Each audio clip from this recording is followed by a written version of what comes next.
اس کا نام الفاتحہ ہے۔ اس کے مضمون کی مناسبت سے ہے۔ فاتحہ اس چیز کو کہتے ہیں جس سے کسی مضمون یا کتاب یا کسی شے کا افتتاح ہو۔ دوسرے الفاظ میں یوں سمجھیے کہ یہ نام دیباچہ اور آغاز کلام کا ہم معنی ہے۔ یہ نبوت محمدی صلی اللہ علیہ وآلہ وسلم کے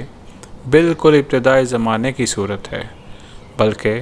معتبر روایات سے معلوم ہوتا ہے کہ سب سے پہلی مکمل سورہ جو محمد صلی اللہ علیہ وسلم پر نازل ہوئی وہ یہی ہے۔ اس سے پہلے صرف متفرق آیات نازل ہوئی تھیں جو سورہ علق، سورہ مزمل اور سورہ مدثر وغیرہ میں شامل ہیں۔ دراصل یہ سورہ ایک دعا ہے جو خدا نے ہر اس انسان کو سکھائی ہے جو اس کی کتاب کا مطالعہ شروع کر رہا ہو۔ کتاب کی ابتدا میں اس کو رکھنے کا مطلب یہ ہے کہ اگر تم واقعی اس کتاب سے فائدہ اٹھانا چاہتے ہو تو پہلے خداوند عالم سے یہ دعا کرو۔ انسان فطرتاً دعا اسی چیز کی کیا کرتا ہے جس کی طلب اور خواہش اس کے دل میں ہوتی ہے، اور اسی صورت میں کرتا ہے جب کہ اسے یہ احساس ہو کہ اس کی مطلوب چیز اس ہستی کے اختیار میں ہے جس سے وہ دعا کر رہا ہے۔ پس قرآن کی ابتدا میں اس دعا کی تعلیم دے کر گویا انسان کو یہ تلقین کی گئی ہے کہ وہ اس کتاب کو راہ راست کی جستجو کے لیے پڑھے، طالب حق کی سی ذہنیت لے کر پڑھے اور یہ جان لے کہ علم کا سرچشمہ خداوند عالم ہے، اسی لیے اسی سے رہنمائی کی درخواست کر کے پڑھنے کا آغاز کرے۔ اس مضمون کو سمجھ لینے کے بعد یہ بات خود واضح ہو جاتی ہے کہ قرآن اور سورہ فاتحہ کے درمیان حقیقی تعلق کتاب اور اس کے مقدمے کا سا نہیں بلکہ دعا اور جواب دعا کا سا ہے۔ سورہ فاتحہ ایک دعا ہے بندے کی جانب سے اور قرآن اس کا جواب ہے خدا کی جانب سے۔ بندہ دعا کرتا ہے کہ اے پروردگار میری رہنمائی کر، جواب میں پروردگار پورا قرآن اس کے سامنے رکھ دیتا ہے کہ یہ ہے وہ ہدایت و رہنمائی جس کی درخواست تو نے مجھ سے کی ہے۔ اسلام جو تہذیب انسان کو سکھاتا ہے اس کے قواعد میں سے ایک قاعدہ یہ بھی ہے کہ وہ اپنے ہر کام کی ابتدا خدا کے نام سے کرے۔ اس قاعدے کی پابندی اگر شعور اور خلوص کے ساتھ کی جائے تو اس سے لازماً 3 فائدے حاصل ہوں گے۔ ایک یہ کہ آدمی بہت سے برے کاموں سے بچ جائے گا، کیونکہ خدا کا نام لینے کی عادت اسے ہر کام شروع کرتے وقت یہ سوچنے پہ مجبور کر دے گی کہ واقعی میں اس کام پر خدا کا نام لینے میں حق بجانب ہوں۔ دوسرا یہ کہ جائز اور صحیح اور نیک کاموں کی ابتدا کرتے ہوئے خدا کا نام لینے سے آدمی کی ذہنیت بالکل ٹھیک سمت اختیار کر لے گی اور وہ ہمیشہ صحیح ترین نقطے سے اپنی حرکت کا آغاز کرے گا۔ تیسرا اور سب سے بڑا فائدہ یہ ہے کہ جب وہ خدا کے نام سے اپنا کام شروع کرے گا تو خدا کی تائید اور توفیق اس کے شامل حال ہوگی، اس کی سعی میں برکت ڈالی جائے گی اور شیطان کی فضاعت انگیزیوں سے اسے بچایا جائے گا۔ خدا کا یہ طریقہ ہے کہ جب بندہ اس کی طرف توجہ کرتا ہے تو وہ بندے کی طرف توجہ فرماتا ہے۔ جیسا کہ ہم دیباچے میں بیان کر چکے ہیں، سورہ فاتحہ اصل میں تو ایک دعا ہے، لیکن دعا کی ابتدا اس ہستی کی تعریف سے کی جا رہی ہے جس سے ہم دعا مانگنا چاہتے ہیں۔ یہ گویا کہ دعا جب مانگو تو مہذب طریقے سے مانگو۔ یہ کوئی تہذیب نہیں ہے کہ منہ کھولتے ہی جھٹ اپنا مطلب پیش کر دیا۔ تہذیب کا تقاضا یہ ہے کہ جس سے دعا کر رہے ہو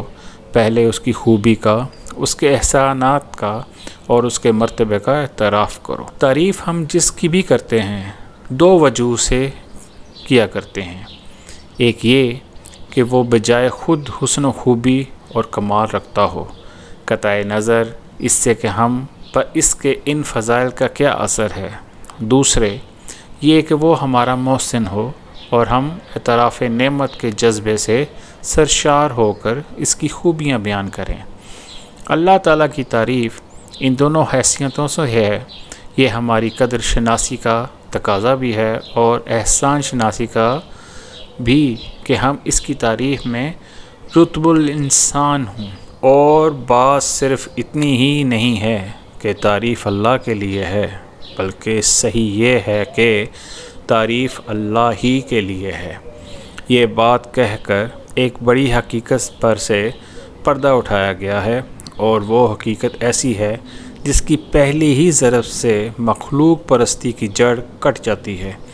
دنیا میں جہاں جس چیز جس شکل میں بھی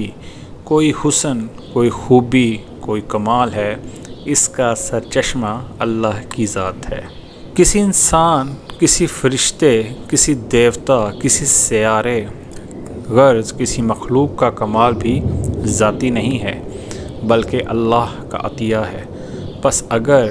کوئی اس کا مستحق ہے کہ ہم اس کے گرویدہ اور پرستار، احسان مند اور شکر گزار، نیاز مند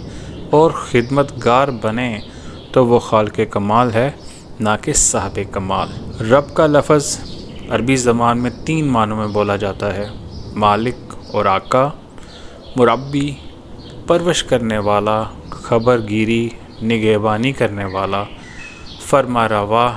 حاکم۔ اللہ تعالیٰ ان سب معنوں میں کائنات کا رب ہے۔ انسان کا خاصہ ہے کہ جب کوئی چیز اس کی نگاہ میں بہت زیادہ ہوتی ہے تو وہ مبالغے کے صیغوں میں سے اس کو بیان کرتا ہے، اور اگر ایک مبالغے کا لفظ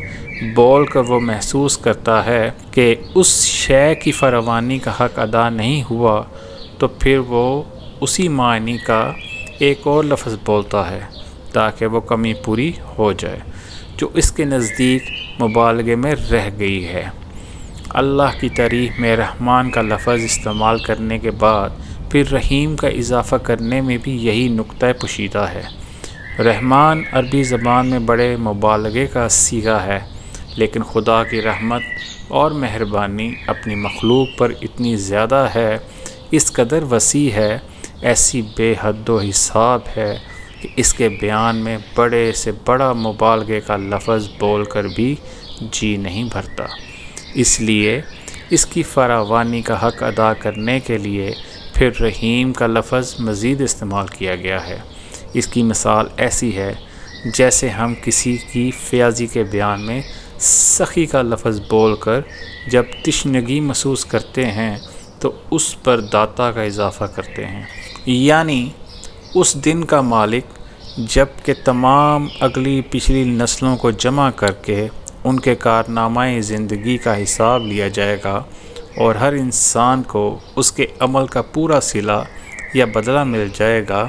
اللہ کی تعریف میں رحمان اور رحیم کہنے کے بعد مالک روز جزا کہنے سے یہ بات نکلتی ہے کہ وہ نرا مہربان ہی نہیں ہے بلکہ منصف بھی ہے، اور منصف بھی ایسا با اختیار منصف کہ آخری فیصلے کے روز وہی پورے اقتدار کا مالک ہوگا، نہ اس کی سزا میں کوئی مزاحم ہو سکے گا اور نہ جزا میں مانے۔ لہٰذا ہم اس کی ربوبیت اور رحمت کی بنا پر اس سے محبت ہی نہیں کرتے بلکہ اس کے انصاف کی بنا پر اس سے ڈرتے بھی ہیں، اور یہ احساس بھی رکھتے ہیں ہمارے انجام کی بھلائی اور برائی بالکلیہ اسی کے اختیار میں ہے۔ عبادت کا لفظ بھی عربی زبان میں 3 معنوں میں استعمال ہوتا ہے: پوجا اور پرستش، اطاعت اور فرما برداری، بندگی اور غلامی۔ اس مقام پر تینوں معنی بیک وقت مراد ہیں، یعنی ہم تیرے پرستار بھی ہیں، مطیع فرمان بھی اور بندہ غلام بھی۔ اور بات صرف اتنی ہی نہیں کہ ہم تیرے ساتھ یہ تعلق رکھتے ہیں، بلکہ واقعی حقیقت یہ کہ ہمارا یہ تعلق صرف تیرے ہی ساتھ ہے۔ ان تینوں معنوں میں سے کسی معنی میں بھی کوئی دوسرا ہمارا معبود نہیں ہے، یعنی تیرے ساتھ ہمارا تعلق محض عبادت ہی کا نہیں ہے بلکہ استعانت کا تعلق بھی ہم تیرے ہی ساتھ رکھتے ہیں۔ ہمیں معلوم ہے کہ ساری کائنات کا رب تو ہی ہے اور ساری طاقتیں تیرے ہی ہاتھ میں ہیں اور ساری نعمتوں کا تو ہی اکیلا مالک ہے، اس لیے ہم اپنی حاجتوں کی طلب میں تیری طرف ہی رجوع کرتے ہیں اور تیرے ہی آگے ہمارا ہاتھ پھیلتا ہے اور تیری مدد ہی پر ہمارا اعتماد ہے۔ اسی بنیاد پر ہم اپنی یہ درخواست لے کر تیری خدمت میں حاضر ہو رہے ہیں، یعنی زندگی کے ہر شعبے میں خیال اور عمل اور برتاؤ کا وہ طریقہ ہمیں بتا جو بالکل صحیح ہو، جس میں غلط بینی اور غلط کاری اور بد انجامی کا خطرہ نہ ہو، جس پر چل کر ہم سچی فلاح و سعادت حاصل کر سکیں۔ یہ ہے وہ درخواست جو قرآن کا مطالعہ شروع کرتے ہوئے بندہ اپنے خدا کے حضور پیش کرتا ہے۔ اس کی گزارش یہ ہے کہ آپ ہماری رہنمائی فرمائیں اور ہمیں بتائیں کہ قیاسی فلسفوں کی اس بھول بھلیاں میں حقیقت نفس الامری کیا ہے، اخلاق کے ان مختلف نظریات میں صحیح نظام اخلاق کون سا ہے، زندگی کی ان بے شمار پگڈنڈیوں کے درمیان فکر و عمل کی سیدھی اور صاف شاہراہ کون سی ہے۔ یہ اس سیدھے راستے کی تعریف ہے جس کا علم ہم اللہ تعالیٰ سے مانگ رہے ہیں، یعنی وہ راستہ جس پر ہمیشہ سے تیرے منظور نظر لوگ چلتے رہے ہیں، وہ بے خطا راستہ کہ قدیم ترین زمانے سے آج تک جو شخص اور جو گروہ بھی اس پر چلا وہ تیرے انعامات کا مستحق ہوا اور تیری نعمتوں سے مالا مال ہو کر رہا۔ یعنی انعام پانے والوں سے ہماری مراد وہ لوگ نہیں ہیں جو بظاہر عارضی طور پر تیری دنیاوی نعمتوں سے سرفراز تو ہوتے ہیں مگر دراصل وہ تیرے غضب کے مستحق ہوا کرتے ہیں اور اپنی فلاح و سعادت کی راہ گم کیے ہوئے ہوتے ہیں۔ اس سلبی تشریح سے یہ بات خود کھل جاتی ہے کہ انعام سے ہماری مراد حقیقی اور پائیدار انعامات ہیں جو راست روی اور خدا کی خوشنودی کے نتیجے میں ملا کرتے ہیں، نہ کہ وہ عارضی اور نمائشی انعامات جو پہلے بھی فرعونوں اور نمرودوں اور قارونوں کو ملتے رہے ہیں اور آج بھی ہماری آنکھوں کے سامنے بڑے بڑے ظالموں اور بدکاروں اور گمراہوں کو ملے ہوئے ہیں۔